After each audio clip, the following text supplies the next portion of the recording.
Today's video is going to be a spicy one, but we're going to save the spice to much later in this video. And the only favor that I ask is that if you're of the easily offended type, maybe this isn't the video for you. You can always come back and check out other videos, but I just want to let you guys know that I always want to be open and honest with everybody, especially when it comes to some of these sensitive topics that do prop up online from time to time. And I'm not going to back down from those. Those are, I think, important discussions to have. And I get that people don't always want that. So you've been warned. And if you want to stick around for it, I'd love to hear your thoughts as well. But we've got so much to talk about in today's video, because if you've been seeing the content this week, if you've been hanging out on the live streams, you've probably heard me say there's going to be a patch next week. Turns out I called it right. Why? Because of how development works. There is an ingrained set of rules that even if I'm not on the team, based off of the words they use, it does help me basically teach you guys about really what's going on behind the scenes. So I want to go over everything that we know about the next patch. What are the dev teams talking about? I've got a couple of community feedback topics, etc., that we're going to cover as well, and then we're going to get into the spice. So that's the general overflow of the video. So hello everyone, and welcome to another No Rest for the Wicked video. Jarendy tweets out, our team is hard at work on the next big Wicked game patch with many additional fixes, adjustments, and highly requested features, smoother frame rate and less memory usage, less crashes on the deck and low machines. We hope that this patch is going to release next week to celebrate our 1 month anniversary since launch. Man, time flies by so fast. Now, if you didn't see my last video on No Rest for the Wicked, we do know the try before you buy feature is coming in. This is an important thing that I'm very excited to try out because we don't have respec. I'm not going out to confirm that respec is coming. I do think that it is an important feature to add at this point. And I hope that if it's not this patch, it will be in the follow-up patch, because that seems to be logical, but ultimately I'll keep you guys up to date. But the ability to try out different weapons without having to respec, it will also be a huge win. It's going to be an iterative process, so everybody should be buckled in for kind of a long-term investment of these features, but I'll be keeping you guys, of course, up to date with any of the No Rest for the Wicked news and guides. So we've got, but we got more to talk about, guys. Brian the Pirate asks, hey, Jarendy, sorry if this has been answered already. With Wicked post 1.0, is the model going to be similar to other ARPGs like Diablo 4, Path of Exile, and Last Epoch, quarterly content updates, live service, or more along a simpler buy-to-play model with a couple of DLC expansions? And Jarendy goes out, and this is, I think, important for everybody to know. It's really too early to talk about that yet. So it doesn't necessarily, this isn't a negative or a positive answer. We don't know what the future monetization and structure of this game is going to be.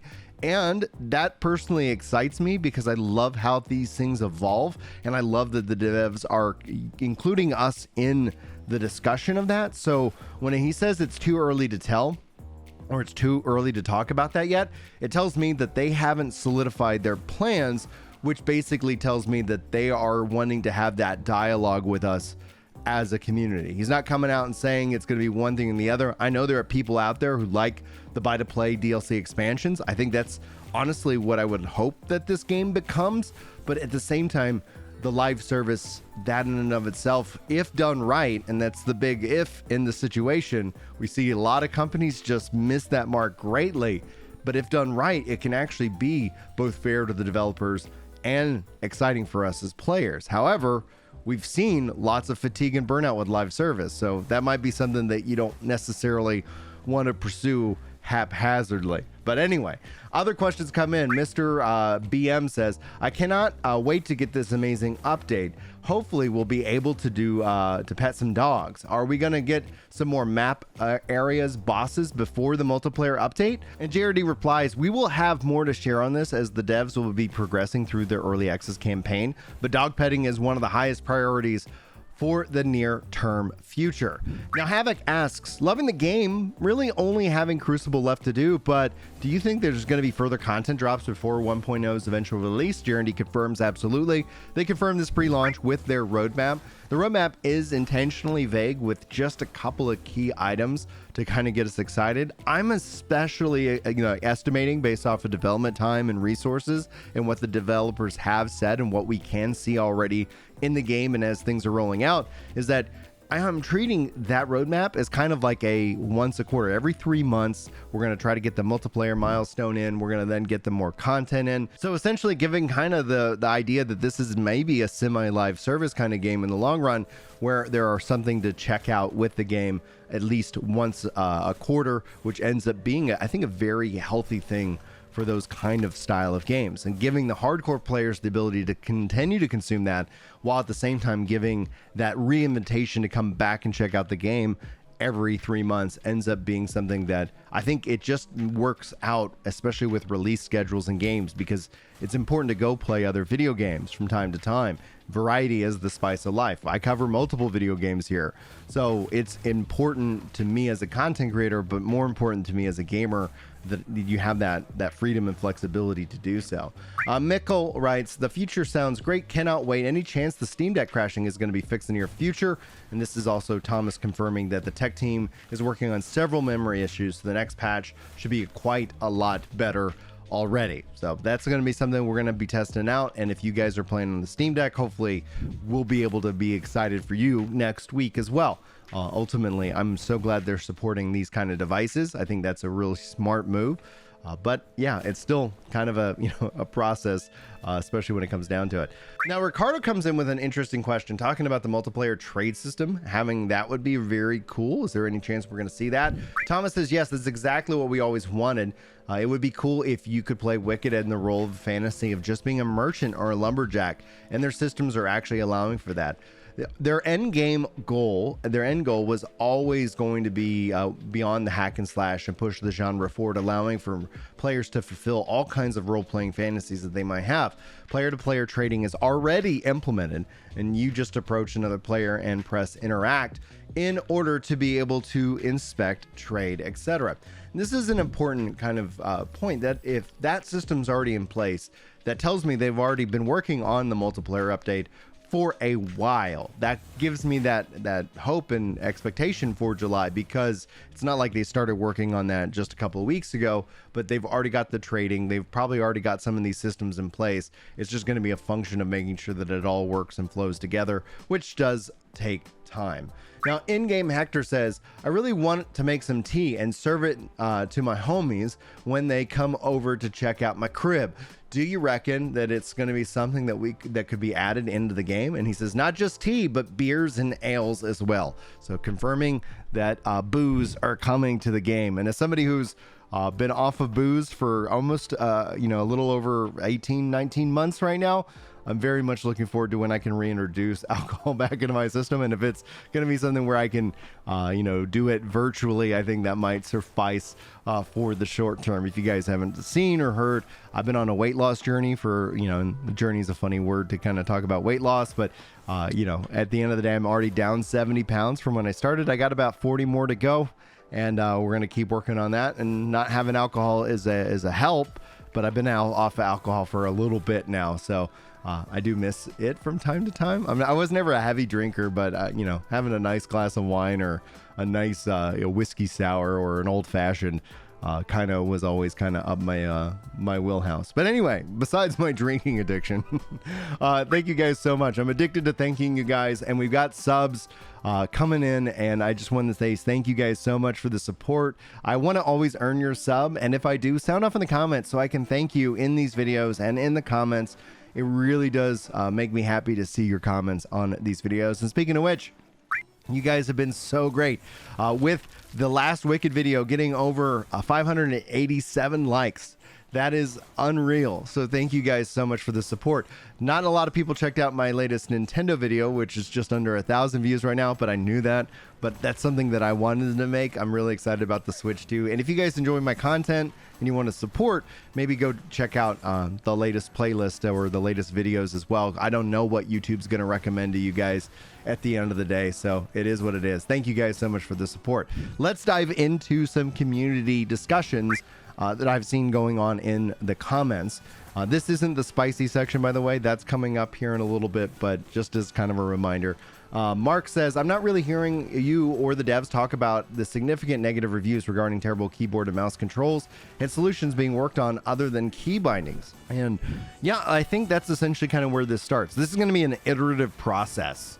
So when we talk about iterative processes, it means that key bindings makes the most sense first and foremost. And then what you can do is you can gather data on what people choose to remap, and then you can kind of paint a better picture if they want to have some kind of change to the default structure, you know, so to speak.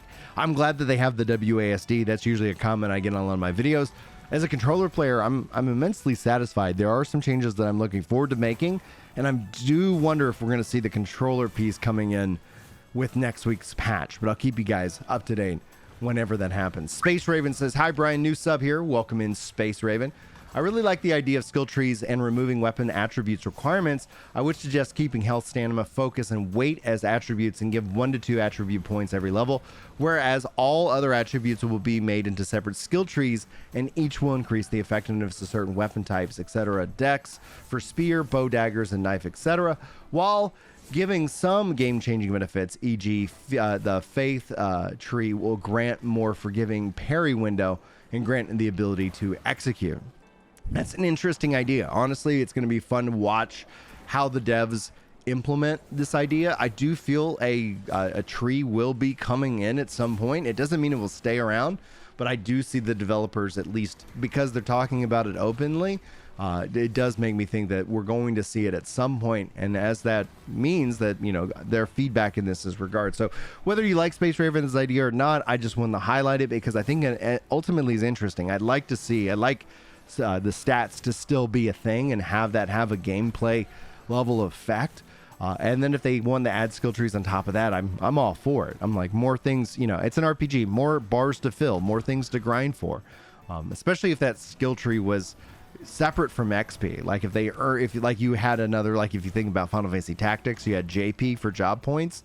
It'd be interesting if you had some kind of other character points or currency that you could then use to kind of progress down that path. And it doesn't necessarily mean the skill trees would need to be about combat. They could be about all kinds of different things, like we have with the upgrading of the town, for example. There's a lot of different ways and different systems already of progression in the game. Bradley writes, all good. I'm fairly new subscriber, and you should know that the content's amazing. Love the timestamps and straight to the point discussions. Keep up the positive vibes. Thanks. We're going to keep up the positive vibes, you know, for sure. And that means we're going to talk about some of the spicy topics. Now, I'm not going to do this to over sensationalize these videos, but I think there is important discussions that need to be had, and I'm not going to back down from it. So let's enter into the spice zone, if you will. I think the definitions of words matter. The genius of the DEI term is on paper because it sounds great. Who doesn't want to make the world a better place? Who doesn't want to help others? But in practice, it's just Marxism rebranded. And how do we know this? Well, the simple answer is that it removes merit from the equation. It makes everything about our immutable attributes, which is also racist. In fact, reports continue to come out that this is negatively impacting minorities, of which this was sold to help those self-same people. Or maybe those reports are also all propaganda to begin with, because we live in an age where discerning what is true is a full-time job.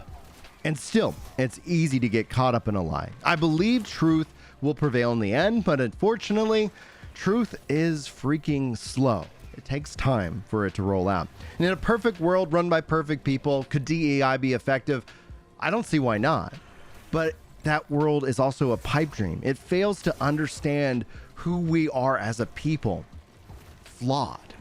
That is why I'm a big believer in Jesus Christ. Because as a Christian, even if you don't believe or you're a part of some other religion, you and I are still brothers and sisters. We're family. And yes, that means we're still going to fail each other.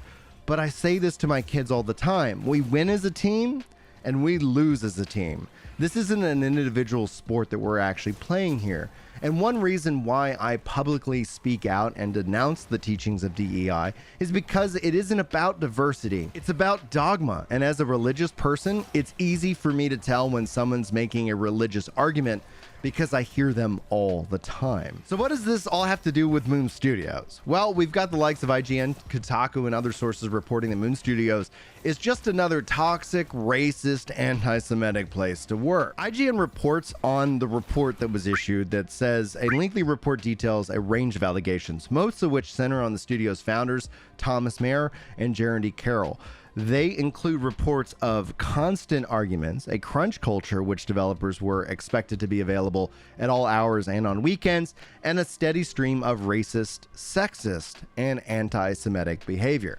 Now, they responded to these accusations. Finally, we appreciate the irony that we, an Australian and a Israel Jew, started this multicultural experience. Now, if you guys don't know, they were operating in across 40 different countries, very diverse by its own nature. Now, we know each other as brothers, and like brothers, we sometimes argue and frequently tease each other.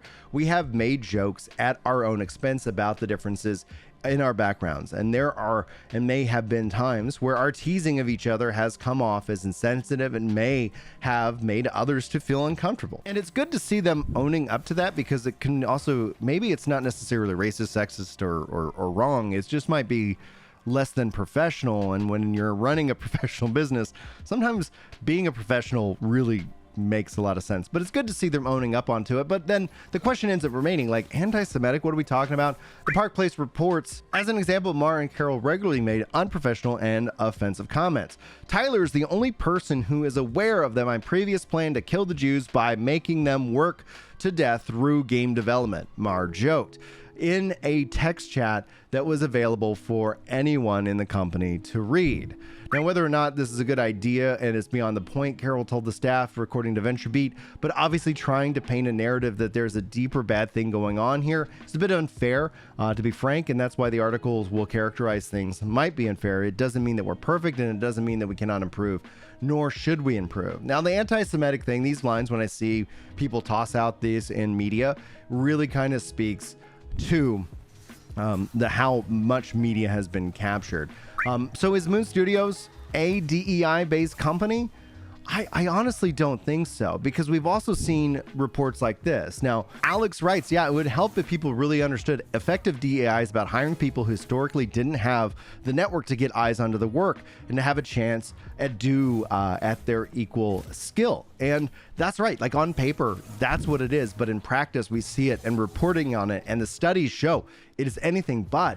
And Maher actively refutes this in a YouTube comment. He writes, this person is not affiliated with Moon Studios in any way whatsoever anymore. We contracted with him for a short stint, and he was fired for bringing nothing but friction into our team, just FYI. And that's what we see, not just with Moon Studios, but across the board. DEI on paper, you know what? It sounds right. It sounds fine. DEI in practice, absolutely just racism repackaged, Marxism rebranded. Now, Thomas then goes on to say, we don't really hire consultants, so pardon me if I'm ignoring your messages. I pretty much agree with what Jobs had to say about consulting. And speaking of, what did Jobs have to say? Oh, how many from consulting? Oh, that's bad. You should do something. No, seriously, I don't think there's anything inherently evil in consulting. I think that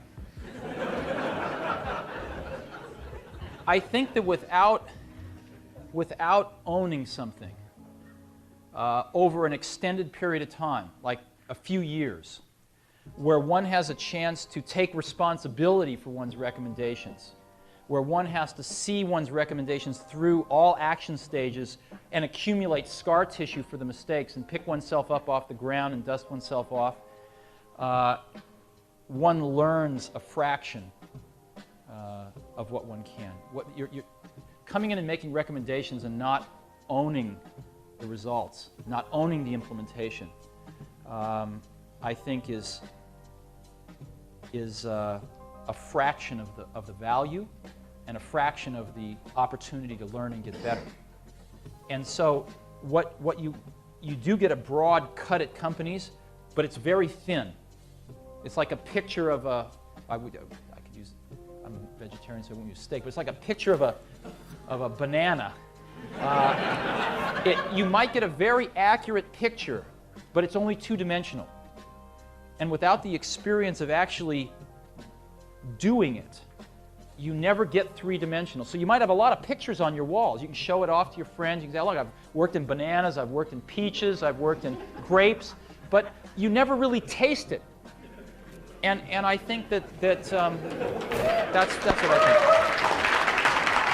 think. To bring this all around full circle, we see with especially Gamergate 2.0, the capture of media and the overwhelming nature that these articles tend to waste people's time. Jeremy is continually trying to bring light to the discussion. We've covered this in the past on previous videos, talking about these rumors and, you know, etc.